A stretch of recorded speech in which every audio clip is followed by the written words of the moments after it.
A long time ago, I had this giant collage on my wall, like my whole bedroom wall was covered with my dreams and visions about what I wanted in my life. But I never really imagined how it would manifest.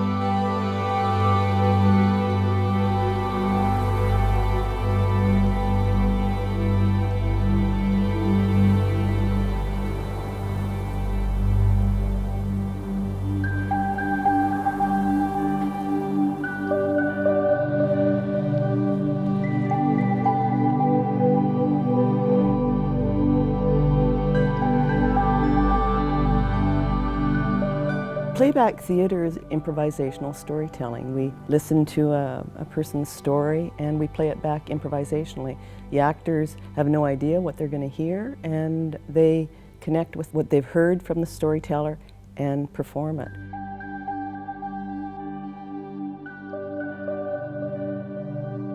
I always kind of think of our group as a little bit of a snowball that we sort of roll along, gathering more momentum and more people, most importantly.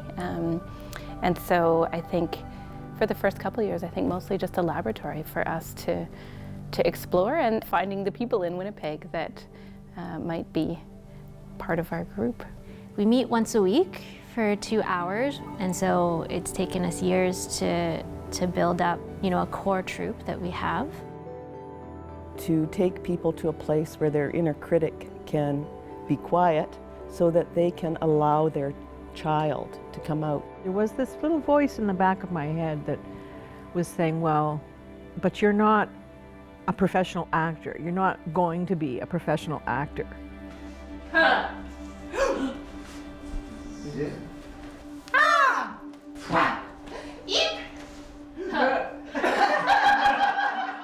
The moment I stepped into a play date, and there were just 4 people at that particular one, I just felt an immediate connection. We played some theater games, and they started to describe these forms, and I just had so much fun. So that little voice that said, well, but you're not a whatever, a label, just, that's just over there.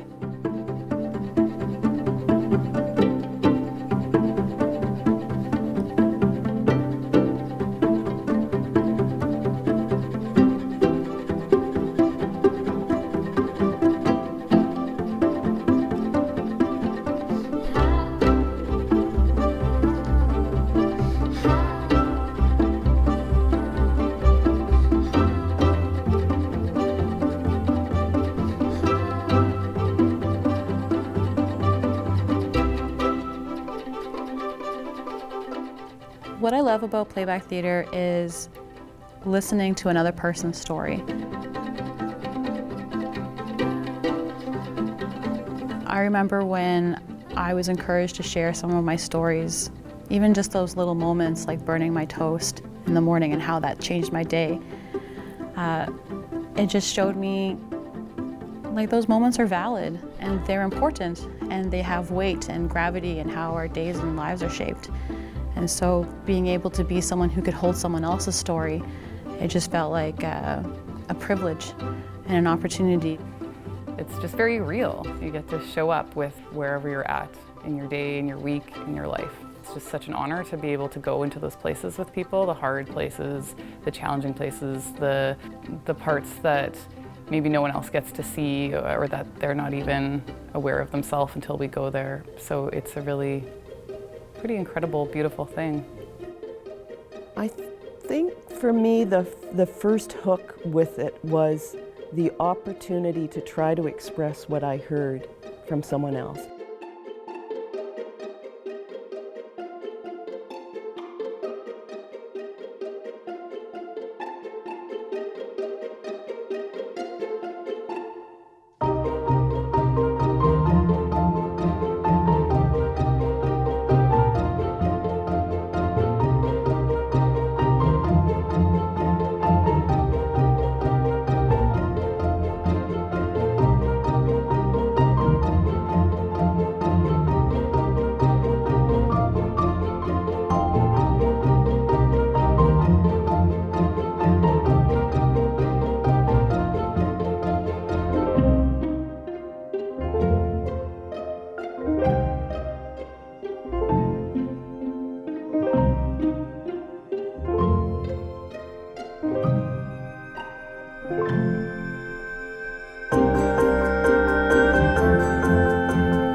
The role of the conductor is to bring out the story from the teller and to act as a bridge to the actors so that the actors have all the information that they need, who, what, when, where, to tell the story.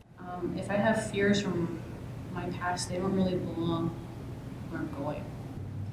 So I'm getting a kind of a sense of like waking up in the morning and being like, I gotta chew through this stuff today. A little bit of urgency, like your life depends on it.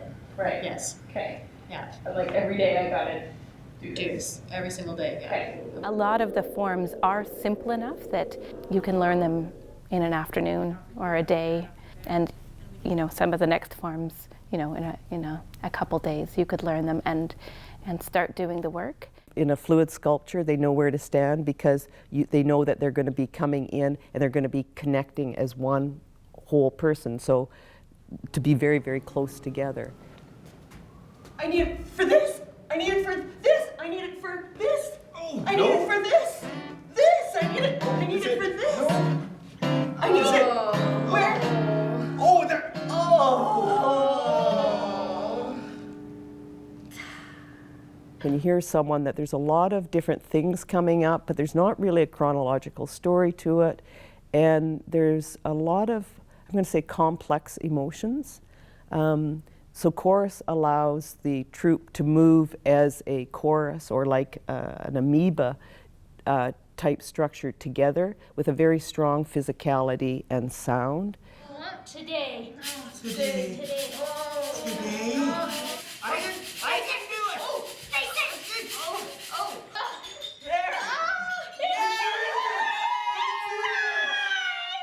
And then, of course, there's full story, which tells the full story. Who, what, when, where, beginning, middle, and end of the story.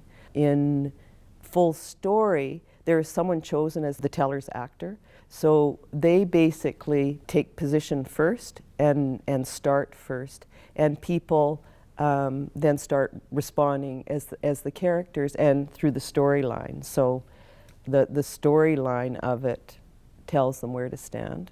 We had a lot of fun sharing our own stories amongst ourselves, but we were really enticed by the challenge of like, what would the public think? What would people out there think? And like, if Playback could knit the people that came together for it so closely, then how could that impact the community in a positive way?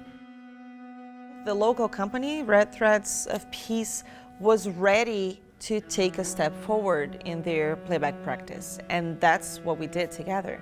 I really loved when we had Shayla Donio come in from Brazil, and it was just so cool to see how the language of our stories and that the way that we share stories and hold them and carry them here is also something that's happening in other parts of the world too, like Brazil.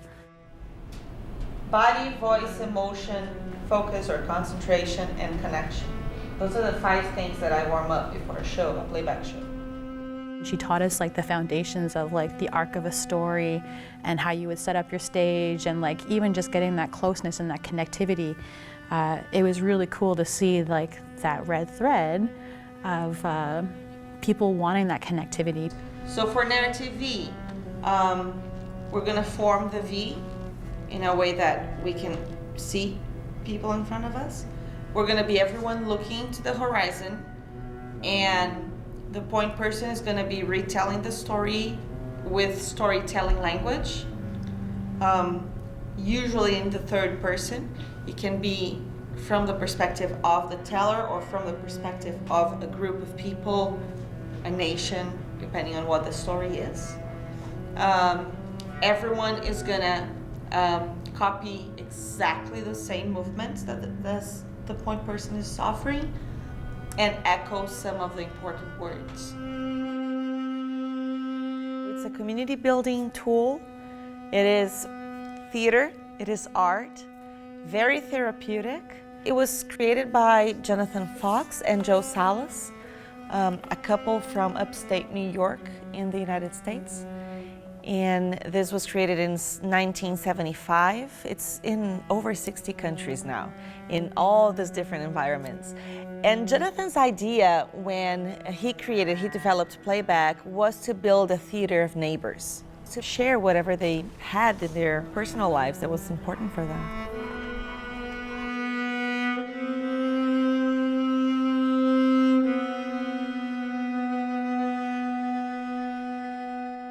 In playback, we actors don't have the chance to explore characters for a long time, to study that, what it means. We have sometimes 10 seconds to come up with an emotion in our bodies and put it out. So vulnerability is key to do some good playback. You need to be able to access your emotions and to offer them to the audience. In the workshop, everyone is a performer and a teller. I love to teach playback and to watch my students grow. I love to see how they can get something that they just learned and perfect it. I love to see how their work for their communities get better throughout the trainings that they receive. They were able to just learn new tools, enhance the tools they had, and now I'm curious to see where they're going to take it.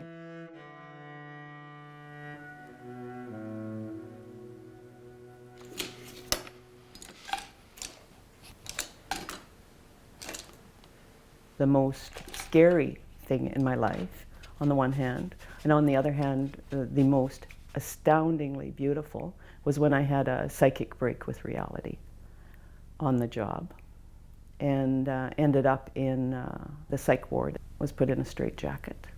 Not because I was violent, but because it was quicker than talking to me, I guess, or offering me a cup of tea.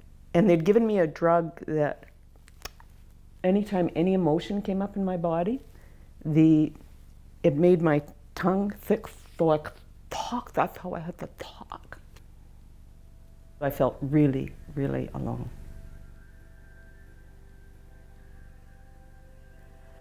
So I have a lot of compassion for people that go through it, don't get back, don't want to come back.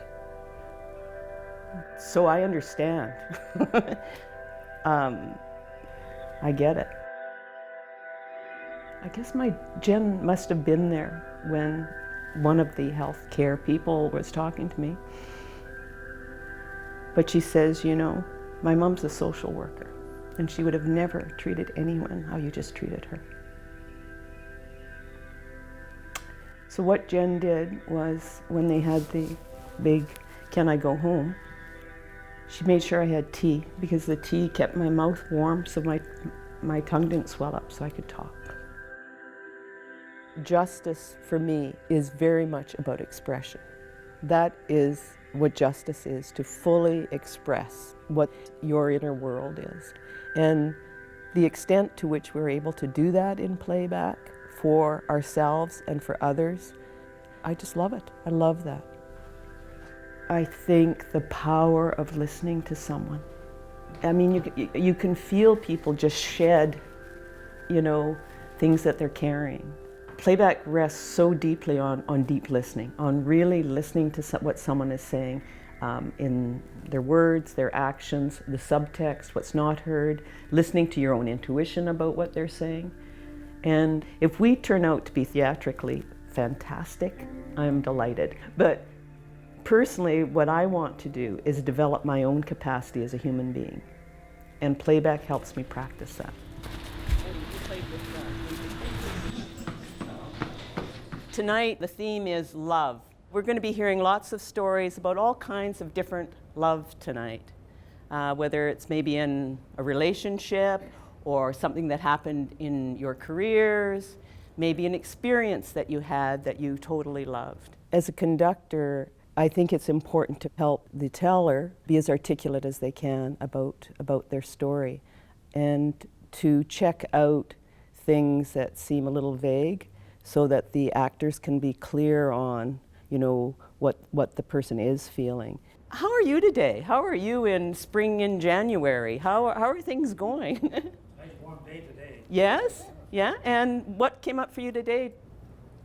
Well, a little break. We've had about 3 weeks of really cold weather. It's just a nice little break in the wintertime. Yeah. And what did that do for you? Well, I went for a walk way down the street to Osborne Street there, and just a nice walk and down and back, and just enjoyed the walk. Although I get a little bit wet, I get splashed every time cars go by, the buses, I get splashed a little bit. Yeah. But that's okay. That's all right. Yeah. You enjoyed your walk today. Oh, yes, yeah. Okay. Let's watch.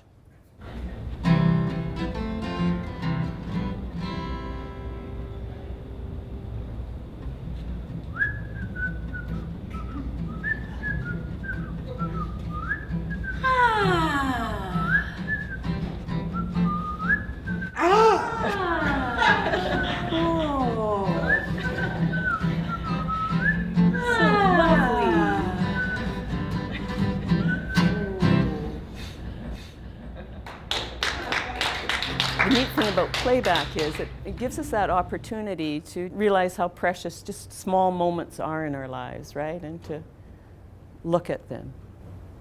And it's fun. Sue. When my son was born, it was a very, very difficult delivery. And he was in the intensive care nursery for like 3 days. And I was very anxious. When I became a mother for the first time and the only time, I was determined to be very responsible and do everything that Sears supposed to do. Do everything right. Do everything right, and you know, keep to the schedule, and I did that. He was about maybe a month and a half or 2 months old, and I was making him his meal. He was in his little, used to call them nip and nap chairs on the table, right? He's on the table. And I turned around, and he gave me this most, what's the word? It's more than beautiful. It's a beatific smile. Just like, and his eyes were just gleaming, and it was just pure love coming at me. And I just melted like a snowman in July. and I thought, I am so in love with you, I can't believe it. And I never felt that love, you know, for the first, I'll say 2 months. And when it hit me, I was just transformed. I was just like, oh, wow, this is a love affair, if ever there was one. You know, so it was gangbusters from then on. So, Susan, you had a difficult birth, you said? Yes, it was very difficult. And your son's name's Daniel, right? Daniel. Dan. So he was in intensive care, and you felt guilty that you had that you had done something wrong that had. You know, like I say, I don't know if there's cause and effect. I just think you know, some women have postpartum depression, and I maybe it was that. I just felt like I could have done better for him, you know, in his pregnancy. You felt that you maybe could have done more for him during the pregnancy. Absolutely. So then you got on schedule, you were doing everything right as a parent, and sort of going through the paces, and then there was this day, discovering mother love. Eh? Yes. So we're going to do this as a sculpture garden. Let's watch.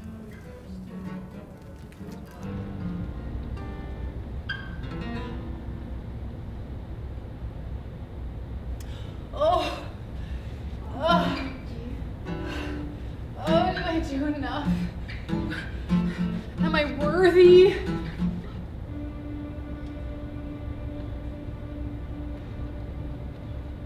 Daddy?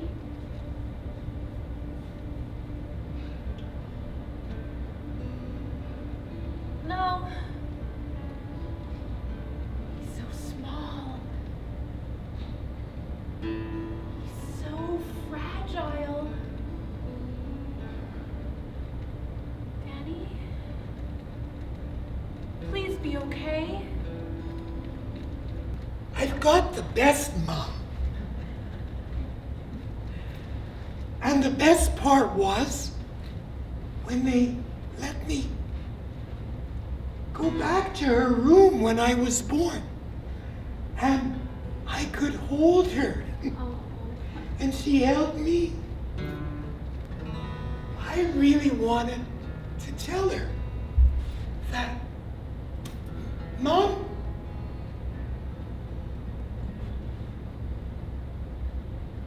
you're the best.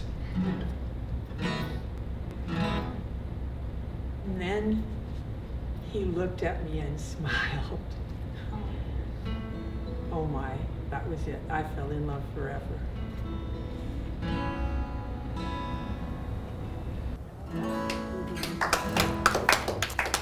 It really does take some intentionality to be able to share the things that are really going on deep within you. Because you know, you don't want to start sharing your story if someone's going, oh, gotta go. Oh, there's a call coming in. You have to have the time. Like in this day and age of technology, I love the tradition of storytelling, going back to really old ways of telling stories. It's just it's simplified, and everybody can do it anytime, anywhere, any place. Most of all, when I'm hearing a story, I say, what am I going to do? And especially if I'm thinking, I've got to carry this. What's helped me to stick with it is you're always with a bunch of others. Sometimes it's the musician that gives me the inspiration what I need to do next. Yes. Oh, yeah. This is me. When I came to Playback, my music was actually taking a different role. It was actually not something pre-scripted. It was actually doing improv for music. I find that it's it's gratifying as a musician. It's not as satisfying for your ego, but at the same time you realize that you're actually, bringing something on more from the community end of it. Even for the actors, I think it's probably as much a situation where they're going to serve rather than to be admired, and so that's quite a difference, because it's kind of the unsung hero type of feeling, or the volunteer on some food drive or something like that. You don't really get noticed. Nobody's going to know your name. You get noticed by the person doing the telling, because it's their story you're feeding back, and if you can really capture it, there's a kind of a magic that happens, and there's a sort of a solidarity between you and the teller.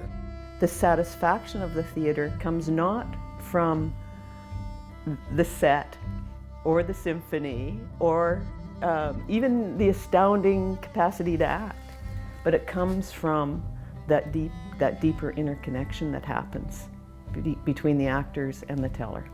Improv really frightens me because these stories are so sacred. I might not really grasp what they're getting at. I might miss a really important detail or misinterpret, and there's something frightening about that. I guess what scares me most is just not knowing if it's going to be received or not. There have been performances where, I don't know, something's happened in my day or I'm very tired, and for just a moment you go away and you miss a part of the story that you're listening to. I mean, it's the most horrible thing that can happen because you're trying to honor that person's story. Being an improv, there's a lot of unpredictability. There are things you cannot plan that will take their own course. So it's really a case of waiting. What are we going to be offered, and then go from there.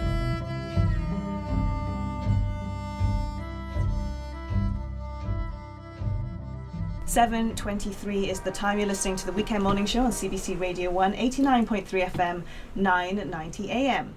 Now, we go to the theatre to be entertained by a compelling story. But what if that story is based on your own experience? Well, that's the premise behind Red Threads of Peace Playback.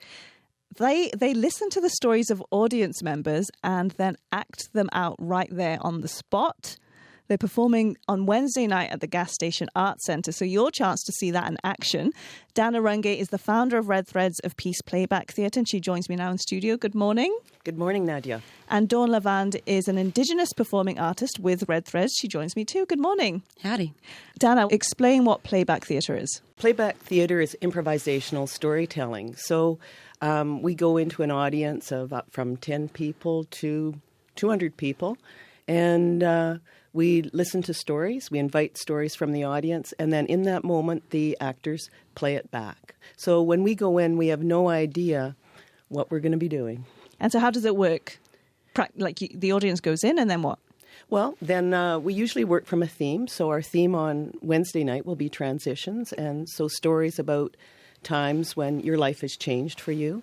And we always start with present moment, like, how are you today? And just find a very small moment from the day. And we start there and we play it back. And it's very much based on showing the feelings that the teller has. Dawn, how did this affect you personally, this kind of theatre? It's really helped me be in touch with my own emotions and my own thoughts and feelings, and to not question myself. And so it's really helped me through those hard moments. What kind of hard moments have you experienced growing up? What? I feel like that's a trick question. Well, I'm an Indigenous woman who lives in Winnipeg, so I've experienced some systemic challenges, I guess, like CFS, homelessness, poverty, drugs and alcohol, all that messy kind of stuff. Wow. If it's a mess, I've been there. You've been there, now you're acting. I mean, how do those experiences help you in the theatre work that you do? Well, I think it gives me like a rich pool to draw from. And so I guess I know how to reflect some of those darker moments that sometimes people share because of my own experience, but also being able to shine some light on them too and also share that hope as well, right? So best of luck with your performance on Wednesday. Thank you. Thank you. Growing up, I was a foster kid. Foster care and what Child and Family Services and some of the systems that Indigenous people come up against on a daily basis is that they sometimes forget about the impacts of colonization and intergenerational trauma. And so when I was a teenager, I experienced an identity crisis, and at that time of my life, I didn't know why or how to make sense of it. As a young adult, I never graduated high school, but I did get a scholarship and went and graduated from college. When I was in college, I took child and youth care, and that was the first time I ever learned about the history of Canada and the church and government and who I was in that bigger picture and scheme of things. And I had to face my own internalized racism and prejudice that I had towards Indigenous people and myself and my family, and it really rocked my world. I didn't really know how I was going to make it through forgiving myself and others and be happy again. And so I was really like on the bottom. I was really on the bottom, and I didn't think that there was a way out of the darkness, and it really scared me. And mostly because when all that happened, I felt like I was all those negative stereotypes that people cast onto Indigenous people. So then how to continue to move forward and remain open-hearted, even towards the people that had caused me a lot of pain. I remember I came to Playback and I told them what was going on. I'm also really used to oversharing and then having people like take 10 steps back and be like, oh, that's a lot of mess over there. And when I came in that night, they didn't do that. They didn't take 10 steps back from me. And they really honored my story. Not once did anyone say that I didn't know what I was thinking. Not once did anyone say that I didn't know what I was feeling. And they just listened to my story and they played it back. And there is a quiet place inside of me that found peace and was like, okay, so I'm not as alone as I think I am. And I have to discern which of these voices is mine. And the ones that are mine, how do I support them? And the ones that aren't mine, how do I let them go? And so Playback Theatre really allowed me that opportunity to, I guess, define myself. And I don't want to be a statistic. I want to be whatever I was created to be. And if that's something great, then I want to know what that is.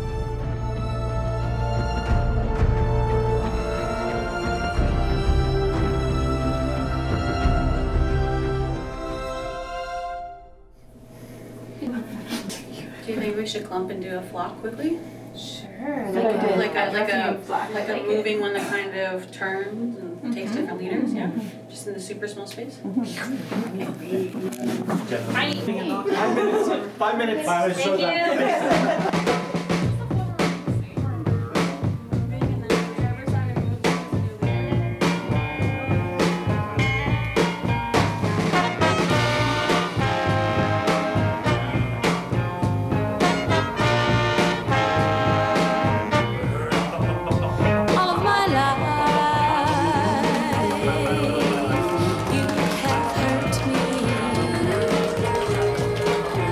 It's my turn.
moved from a place in Edmonton back to Winnipeg. I got married, had a kid right away, was in a job that I liked, but it wasn't really working, and then lost that job, and then lost another job. And so it's just a lot of losses, I guess, in a way. And I got to see that being played back today.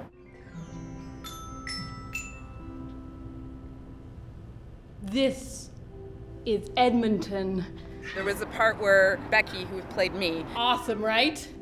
was standing on this piece of Edmonton, and then it was slowly being pulled away right from under her, and it was just like, yeah, everything just got pulled out from under me, and I was like, oof, this is gonna be like, and that was the first part. What's pulling me? Oh no! Oh, hi. Hey! Welcome to Winnipeg. Okay, I got this. I'm married now. Hi.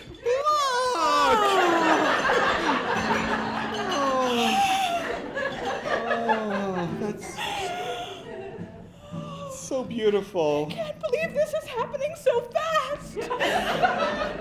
So tell me, how have you been feeling at the job lately? Oh, well, I like many things. You know, honestly, I'm struggling a little bit just sort of finding exactly where I fit.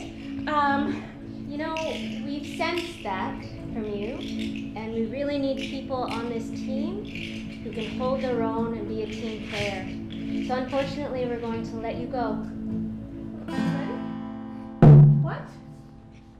I'm sorry, I thought you liked my work. Yeah, I really like this, Mom, but it's the wrong color!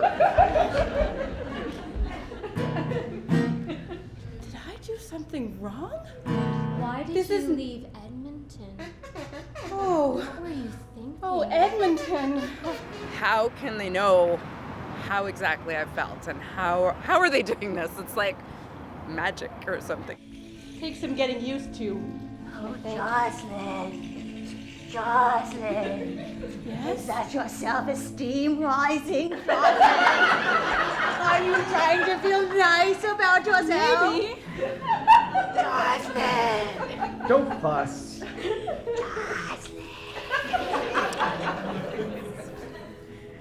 It's not quite Edmonton. It's not quite the same. See, it's, well,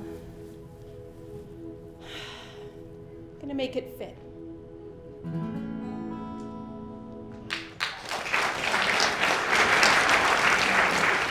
The crazy part about it was that it was so bang on, like just, and I think that's why it was so overcome with emotions. Holy, okay.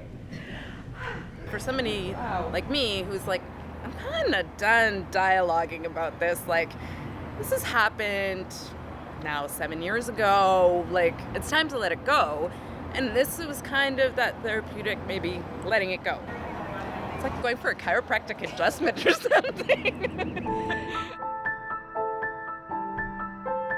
I love the way that it helps me engage in my city through playback, and you get a sense of who is it that lives here and what are their stories, and know more about the people with whom you're sharing space and life that you wouldn't necessarily know about. As a white middle-class actor, to play stories and experiences that I don't have, to play a child in residential school, or to play a woman in a refugee camp. And so for me, listening to try to understand the story, what does it feel, what does it mean to this person? I think the responsibility for me is great at those times, because the storyteller has taken a risk by asking me to do this, by asking someone who doesn't already understand their experience to understand it and to represent it. That's a big risk for the storyteller, and so I need to take as big a risk as an actor to honor that.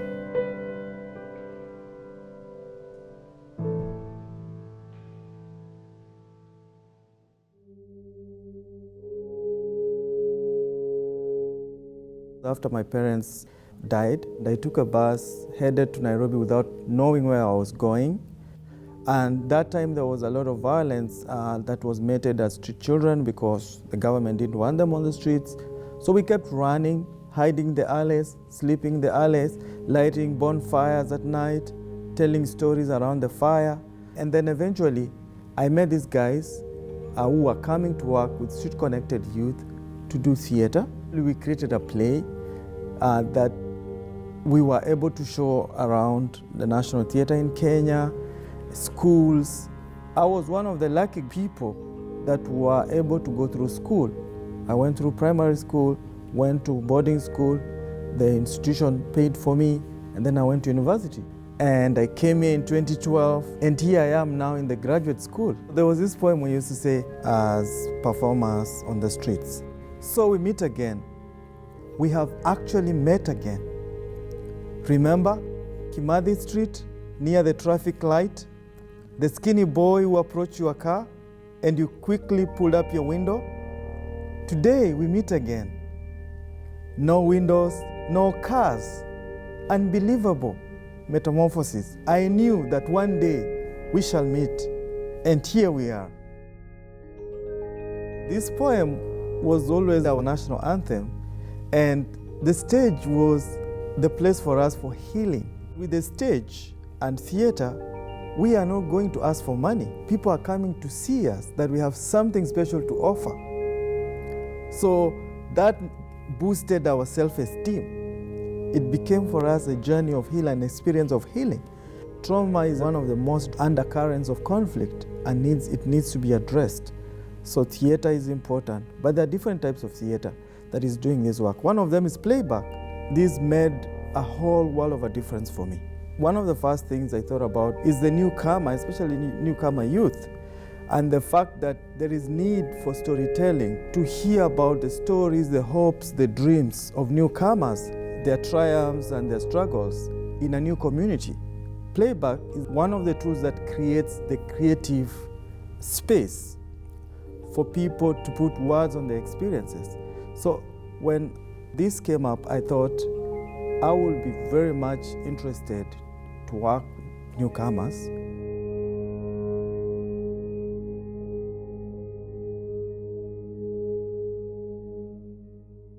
We are telling stories, but actually we are just having fun and playing. So first we are going to play and have fun, and then in the process, stories will start to emerge. And then we are going to see how to play out those kind of stories by using playback theatre techniques. Bonface had wanted to involve Red Threads in working with the youth, and I think also for himself, learning more about the form and having opportunities himself to practice and do it. Dawn was available to co-facilitate with Bonface the whole time.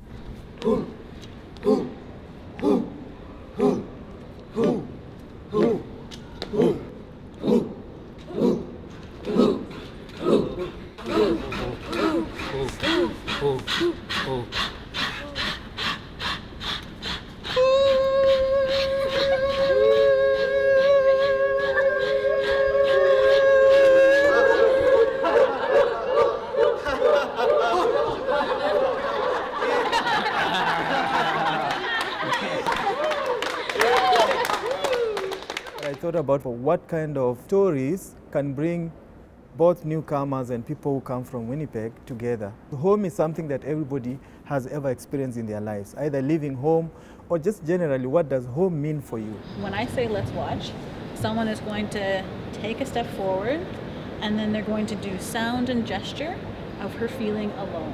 And then the next person is going to take a step forward and they're going to connect in some way and do sound and gesture of feeling alone until it all makes one image together. And when all three are together, then come to an end. Yeah? So pretty much, to put it in short, I'm just super hyped right now. Okay, so this is John feeling super hyped. Let's watch.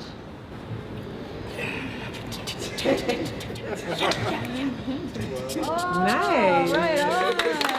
This is Dawn. She's feeling super thrilled, I think, and let's watch. Wow! Wow! Would you look at that? Man! Yes! Wow! This is Abshir, feeling sad, leaving friends and family. Let's watch. Oh. Oh. Oh. The kids were so enthusiastic. They were just such a pleasure to work with. I think for me that was a good introduction and a good background to focus on doing our performance next week.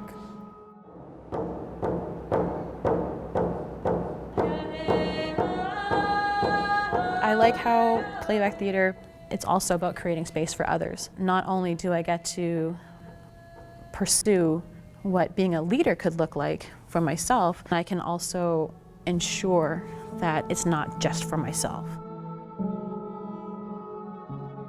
Basically, I was handing our troupe over to Bonface, and what was important to me was what Bonface was doing, and what he was doing by telling his story there, and that the kids were going to have an opportunity to be on that international stage.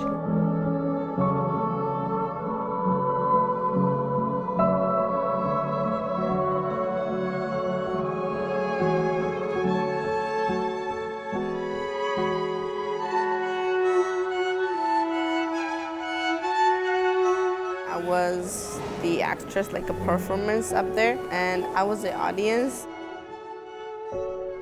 They did it so well, so I was proud of them. I was afraid to go up the stage first, and they all told me, you can do it, because like I am a shy person. But then, yeah, I did it from what I've practiced, experienced past weeks. It's all about practice, you know, anyone can do it. They told me that, and yes, I did it, so I'm glad that I'm here.